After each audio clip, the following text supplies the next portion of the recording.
Hello everyone. आज हम pico CTF से आर्म असेंबली ज़ीरो चैलेंज को सॉल्व करेंगे। ये 40 पॉइंट्स का चैलेंज है। ये वीडियो बनाने का मोटिव ये नहीं है कि सिर्फ इसे सॉल्व करना है, पर समझना है कि आर्म का स्ट्रक्चर कैसा होता है, इंस्ट्रक्शन सेट कैसे है, रजिस्टर्स कैसे यूज़ होते हैं। तो हम ये इससे स्टार्ट करते हैं आर्म असेंबली ज़ीरो से। तो इसका डिस्क्रिप्शन पढ़ते हैं। What integer does this program print with the arguments this and this, और एक फाइल डी है child.s, और फ्लैग फॉर्मेट इज़ दिस, और एक्स फॉर्मेट में। मतलब कि इसका डिस्क्रिप्शन के हिसाब से ये है कि ये हमें एक प्रोग्राम दिया हुआ है। .s का मतलब ये है कि बाइनरी फाइल नहीं है, ये असेंबली सोर्स फाइल है। तो हमें बताना है कि ये रन करने के बाद, ये आर्ग्यूमेंट्स दे के ये प्रोग्राम को रन करने के बाद क्या आउटपुट आएगा, और आउटपुट को हमें 32 बिट हेक्साडेसिमल फॉर्मेट में पीको CTF के अंदर रैप करके एज अ फ्लैग सबमिट करना है। तो मैं फाइल को डाउनलोड कर लेता हूँ, सेव फाइल, और मैं एक डायरेक्टरी क्रिएट कर लेता हूँ उसके लिए।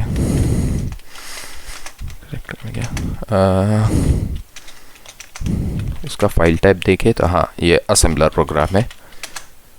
तो ये है असेंबली फाइल। ऐसे देखा जाए तो ये काफ़ी शॉर्ट ही है, 59 लाइन्स, बहुत ही छोटी है मतलब।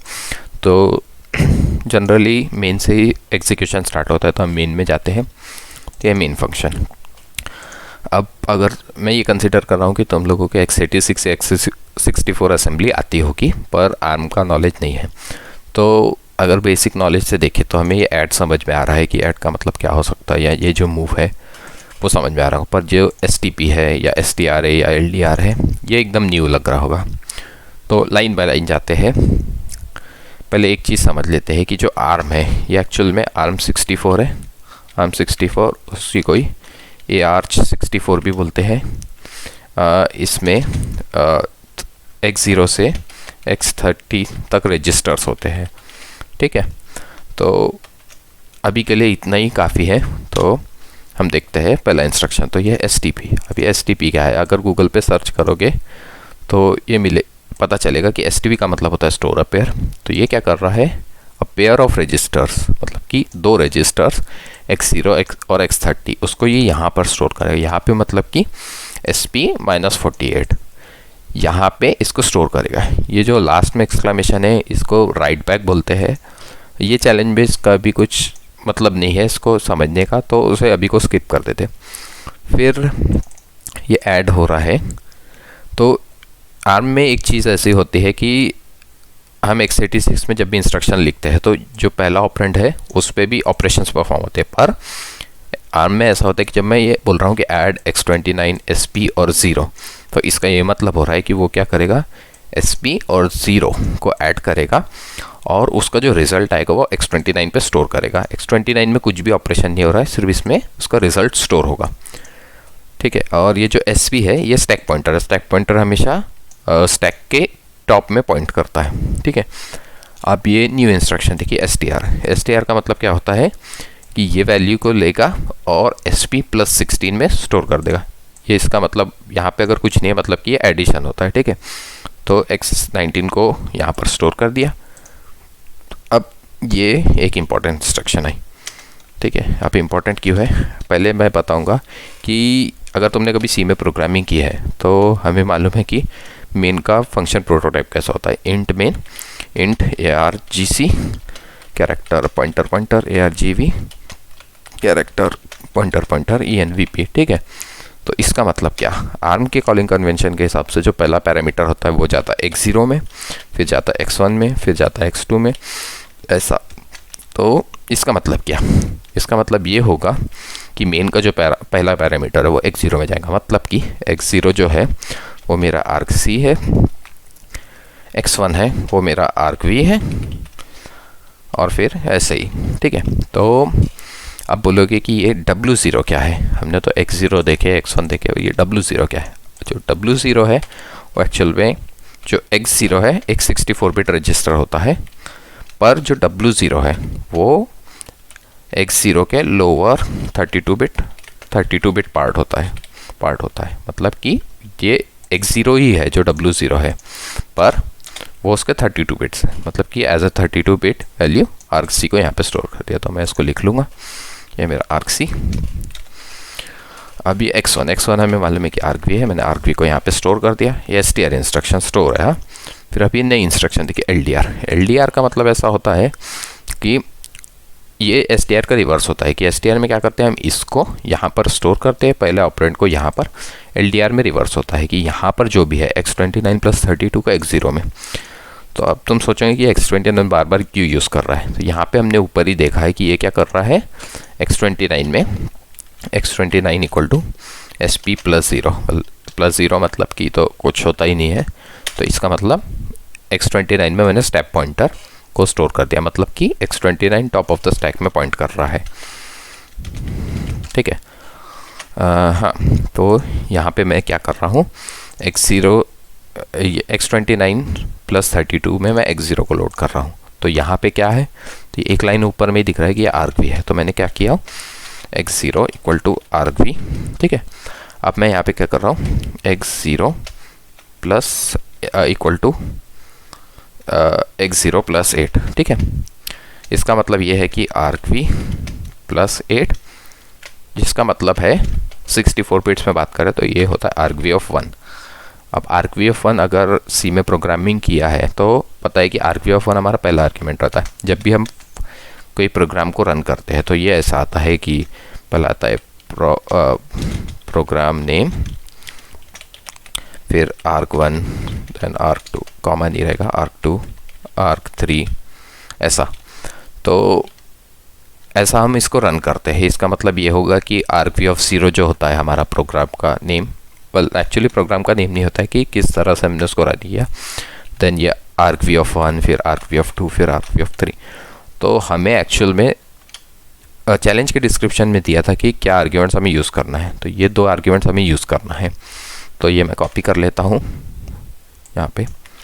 तो इसका मतलब कि ये प्रोग्राम कुछ इस तरह से कॉल होगा। इसका मतलब है कि argv of 1 ये हो गया, मैं यहाँ पे लिख लूँगा, ये हो गया x0 = ये।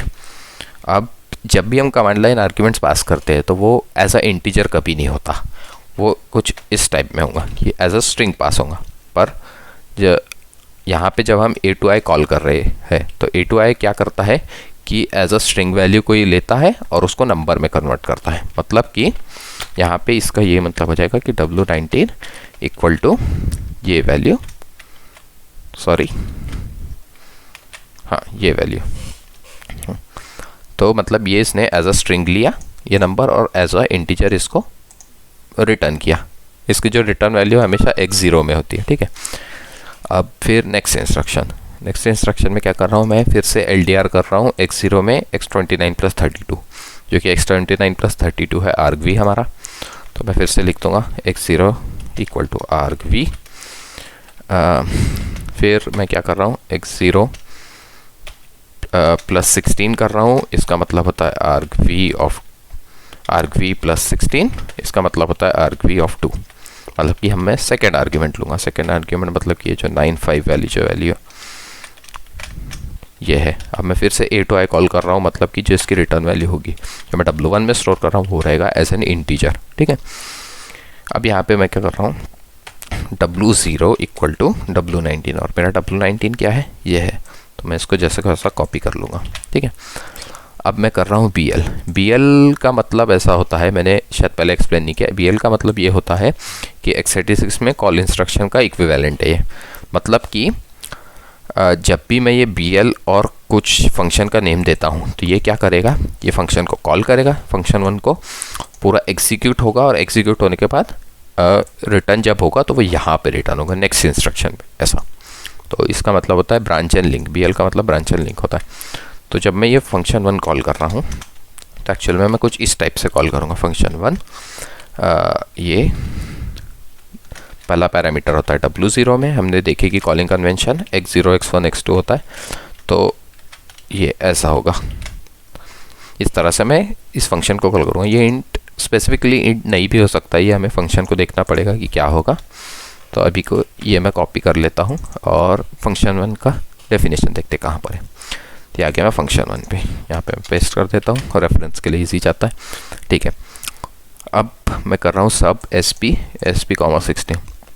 तो आर्म में हम जो कॉन्स्टेंट्स देते हैं वो हैश से स्टार्ट करना पड़ता है, जैसा #16। ठीक है, तो इसका सिंपली मतलब ये हो रहा है कि स्टैक में स्पेस बना रहा है 2 वेरिएबल्स के लिए। ठीक है, अब मैं क्या कर रहा हूँ, स्टोर कर रहा हूँ W0 को SP+12 में। तो मैं लिख देता हूँ यहाँ पे, ये है W0, ये है मतलब W0 की वैल्यू भी हमें पता है, तो मैं ये पूरा ही कॉपी कर लेता हूँ। ये हो गया। फिर यहाँ पे मैं स्टोर कर रहा हूँ W1, ये भी यहाँ से कॉपी कर लूँगा मैं, ये है मेरा W1। ठीक है, अब मैं क्या कर रहा हूँ, लोड कर रहा हूँ W1 में SP+12, और SP+12 में क्या है, W0। मतलब कि यहाँ पे ऐसा हो रहा है कि W1 equal to W0 equal to ये वैल्यू। ठीक है, अब यहाँ पे ऐसा हो रहा है कि फिर से मैं लोड कर रहा हूँ W0 में SP+8, और SP+8 में क्या है, ये वैल्यू। तो मैं ये रेस्ट करूँगा W0 इक्वल टू ये वैल्यू। ठीक है, अब मैं कंपेयर कर रहा हूँ W1 और W0 को, और उसके बाद है BLS। अब ये न्यू इंस्ट्रक्शन लग रही होगी, लेकिन ये न्यू इंस्ट्रक्शन नहीं है। इसका मतलब BL और S नहीं है, इसका मतलब है B और LS। B और LS का मतलब, जो B इंस्ट्रक्शन है इसका मतलब होता है डायरेक्ट जंप। हमने देखी कि BL का मतलब कॉल होता है, कॉल होके वापस वहाँ पे रिटर्न होगा उसके नेक्स्ट इंस्ट्रक्शन पर। B में ऐसा है कि ये डायरेक्ट जंप करेंगे, जैसा BL3 लिखा है तो यहाँ से डायरेक्टली यहाँ पे जंप होगा और वापस नहीं आएगा यहाँ पे। ठीक है, अब ये LS क्या है, तो LS एक कंडीशन है कि ब्रांच, B का मतलब ब्रांच है, ब्रांच व्हेन लेस देन और सिमिलर।